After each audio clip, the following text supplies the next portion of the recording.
Good day! Today we'll be reviewing the performance of Jesus J. Soriano National High School for school year 2024-2025.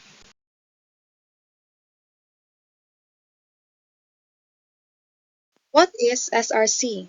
The School Report Card, or SRC, is a report that provides stakeholders a clear snapshot of our school's current condition and performance. It serves as a communication and advocacy tool for both internal and external stakeholders. This allows everyone, parents, teachers, community members, and education partners to understand the school situation and performance, and hopefully to inspire action for improvement. This is based on DepEd Order number 44, series of 2015.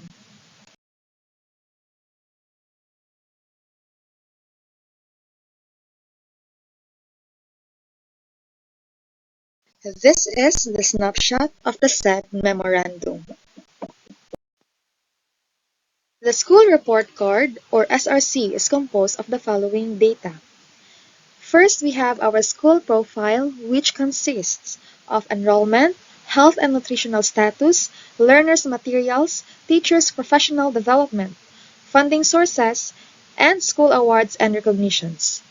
For performance indicators, first we have our access, number and rate of dropouts by cause, quality, percentage of learners who completed the school year or promotion rate, national achievement test, but we don't have any results for that, and literacy level.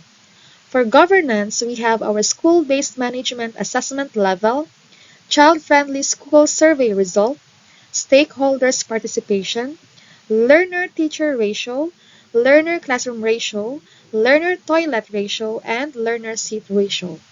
And for the status of school projects, we have status of annual improvement plan, AIP, and continuous improvement or CI projects. And last but not the least is other stakeholders' accomplishments.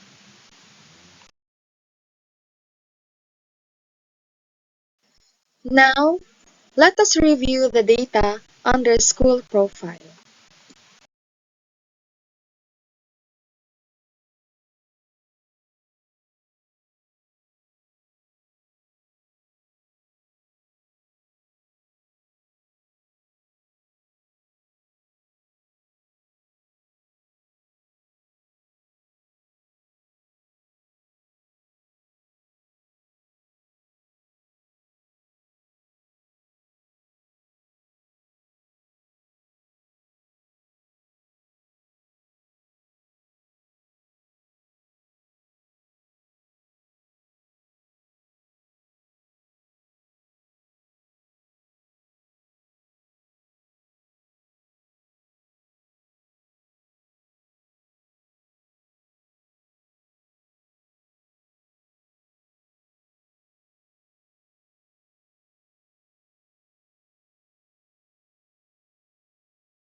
Let me now walk you through the health profile of our learners for the current school year, focusing on two key indicators, BMI or Body Mass Index and HFA or Height for Age.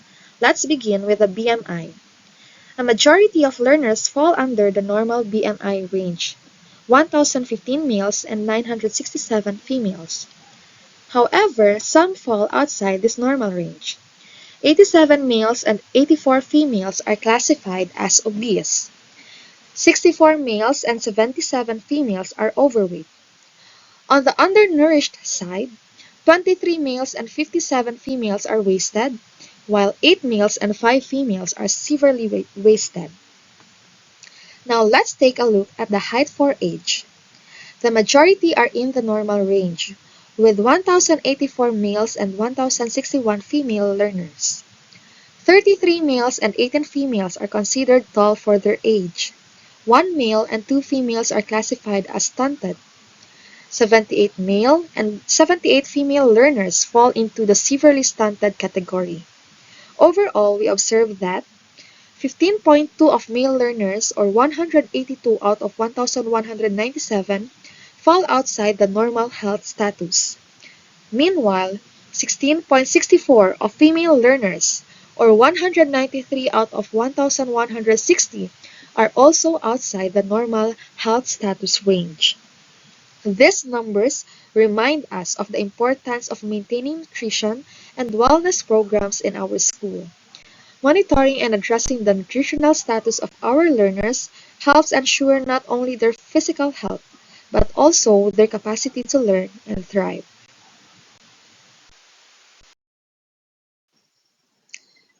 Now, let's look at the availability of learning materials, particularly textbooks, based on grade level and subject area. Let's first take a look at the availability of books by grade level. Grade 9 has the highest percentage of available learning materials at 62.64%, followed by Grade 7, which has 60.66 availability. Grade 8 has a significantly lower availability rate at 37.34%. Grade 10 has the least available materials with only 24.26%.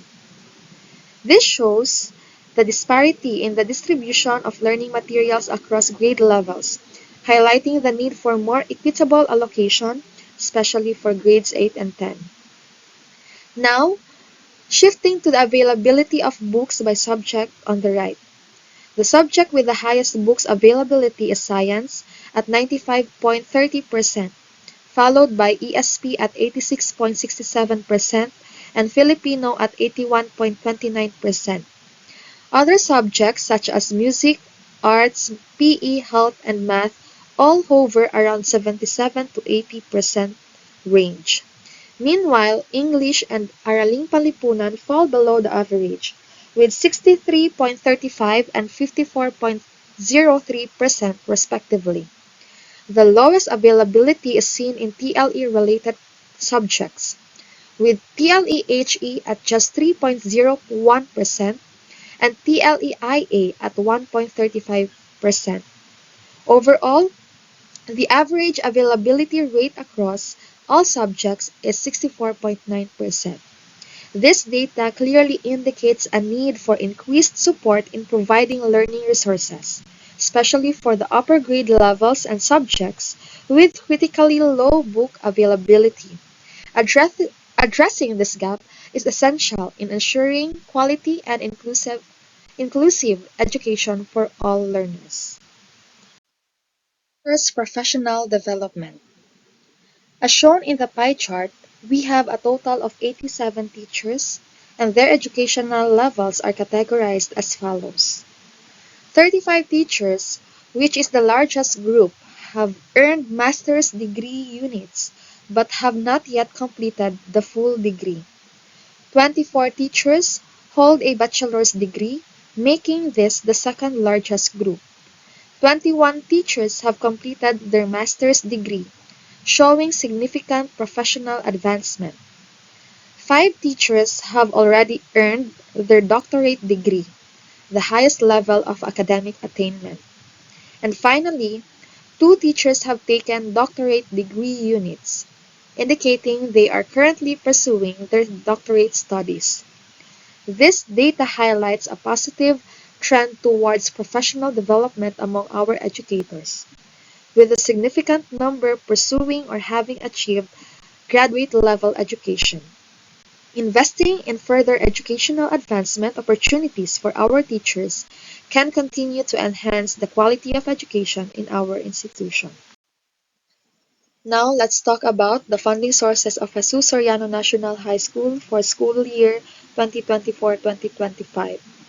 This pie chart provides a clear breakdown of the sources of funding for our school, with a total accumulated amount of 5,578,722. Let's take a closer look at the figures. The General Appropriations Act, or School MOOE, is the primary source, contributing 3,724,000 pesos, which accounts for the largest portion of our funds. Donations come in second. This includes PTA and the CR payments and others, amounting to 1,673,337 pesos, reflecting strong support from our stakeholders and community partners. The canteen funds contribute 126,395 pesos, which helps supplement operational costs. We also receive 54,990 in form of donation from local government units, such as our barangay. Meanwhile, the General Appropriations Act for subsidy of special programs and the others category report no funding for this year. This data emphasizes the importance of national funding in sustaining school operations while also highlighting the value of community support through donations. Going forward, diversifying and increasing our funding sources can strengthen the school's ability to meet both instructional and infrastructural needs. School awards and recognition. First up, in the realm of sports, our talented athletes participated in the Cluster 3 Sports Meet Sepak Takraw on October 8, 2024. They won first place at district level, awarded by Cluster 3 schools. Moving on to academic excellence, Ma'am Christine Conshaw achieved recognition for Best in Science and Technology Writing on November 22, 2024. Ma'am Conshaw secured the fifth rank at the division level, an honor presented by the DepEd 11 Division Office. Our Sepak Takraw team continued to impress, reaching the quarter-finalists round in the Batang Pinoy Sepak Takraw competition on November 24, 2024, competing at the national level and recognized by the Philippine Sports Commission. In the field of journalism, our students showcased their skills at the 2025 Division Schools Press Conference on February 2, 2025, where they were awardees at the division level, acknowledged by DepEd 11 Division Office. Another outstanding performance in sports saw our Sepak Takraw team secure first place in the DECA Sepak Takraw on February 7, 2025 at the division level, awarded by the Davao City Athletic Association. Our students' quick thinking and knowledge were on display at the pop quiz on February 18, 2025, where they achieved the sixth rank at the cluster level, an award from Cluster 3 schools. Showcasing their eloquence and public speaking abilities, our students earned third place in the impromptu speech contest on February 18, 2025 at the cluster level, also recognized by Cluster 3 schools. The Sepak Takraw team continued their winning streak, claiming first place in Davraa Sepak Takraw competition on March 13, 2025, representing our school at the region level and awarded by the Davao Region Athletic Association. Our student journalists once again proved their mettle, becoming semifinalists in the 2025 Regional Schools Press Conference on March 21, 2025, at the region level, recognized by DepEd Region 11. And finally, on April 30, 2025, our school was recognized in the 2025 search for the Best Heroes Park, secondary level, achieving the fourth rank at the division level, an initiative by the DepEd 11 Division Office.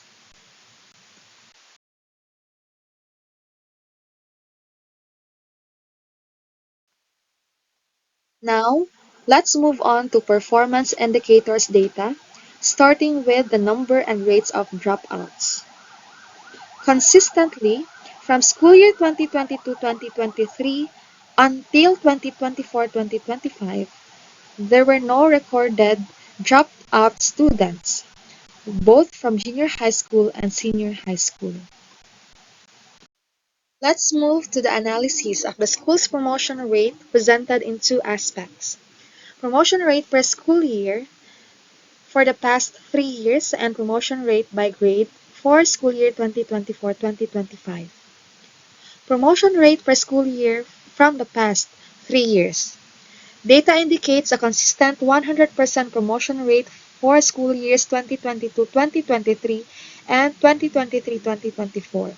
However, for school year 2024-2025, the promotion rate is recorded at 99.79%. Promotion rate by grade, school year 2024-2025. An examination of promotion rates by grade level for the school year 2024-2025 reveals the following.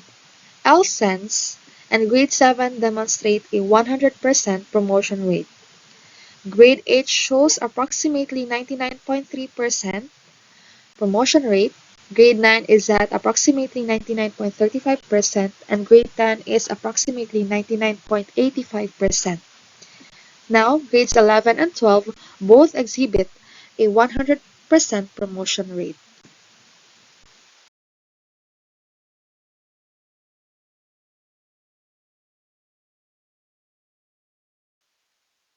Literacy level. Results of the Group Screening Test or GST in Phil Erie during the pretest in English showed grade 9 has the highest number of learners who are reading at their level, with 58.74% of the total GST takers. In Filipino, the percentage of learners who are reading at their level is at 92.02%, with grade 10 having the highest percentage of learners passing the GST.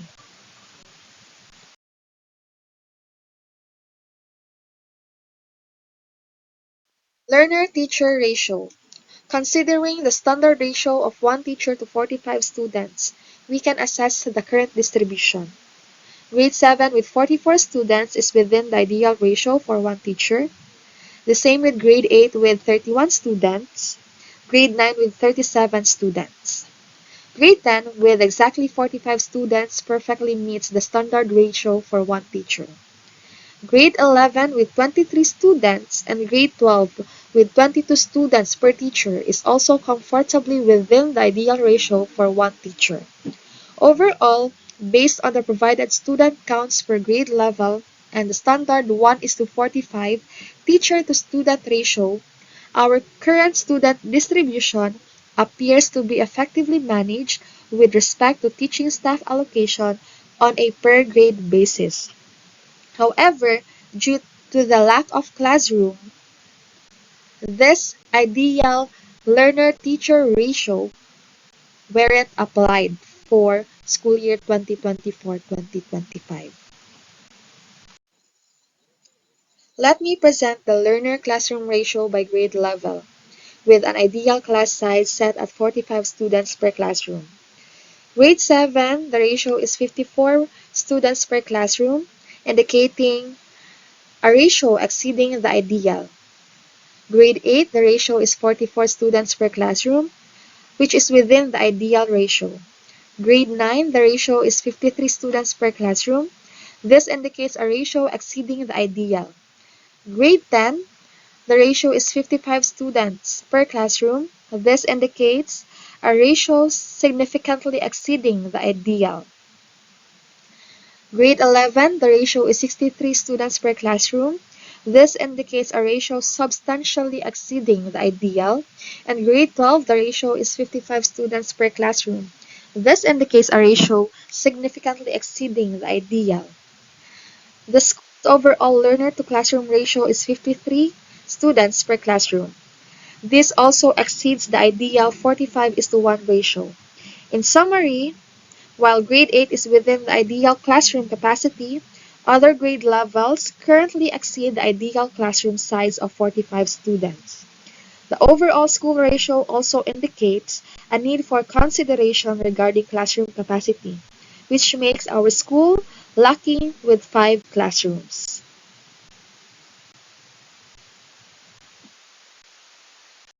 Learner toilet ratio. Compared to the last school year 2023-2024, in school year 2024-2025, the number of our toilets in the entire campus has increased.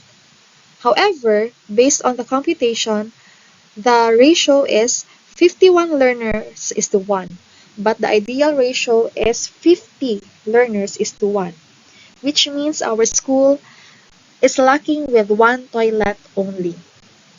Majority of the toilets in our school are used exclusively according to learners' sex.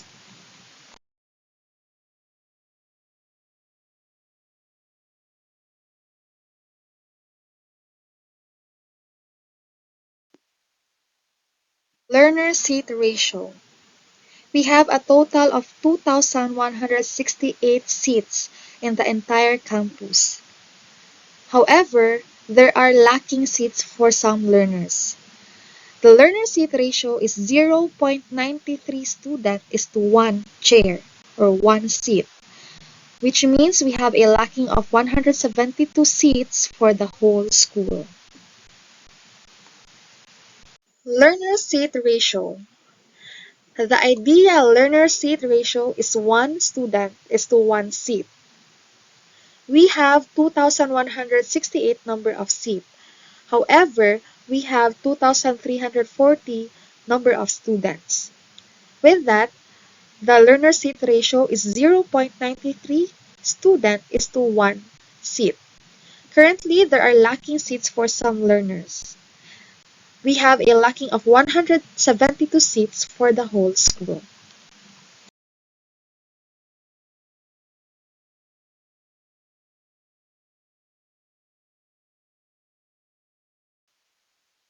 Now, let's have a look of the status of AIP projects. Only 14 were written in the file, on the Excel file, because of the restriction. However, according to Ma'am Mary Jane Delalamon, the completed projects of our school is 97.14 out of 100%. Okay, some of the projects are titled Oplan Paligsahan, ALS Program, Gusto Ko Ligtas Ka Babe, Fix Me Please, God Sirye, Bili Bili Soriano, and many more.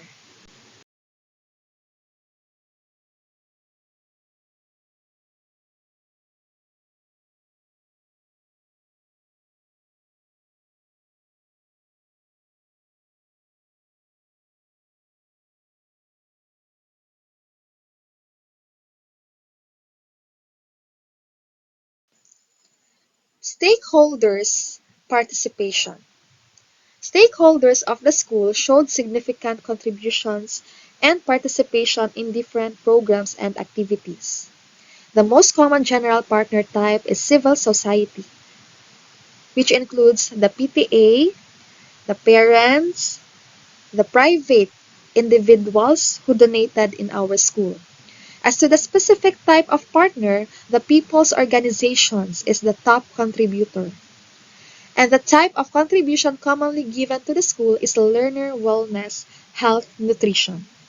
The total amount generated by the school from the different stakeholders is amounting to 1,804,145 pesos.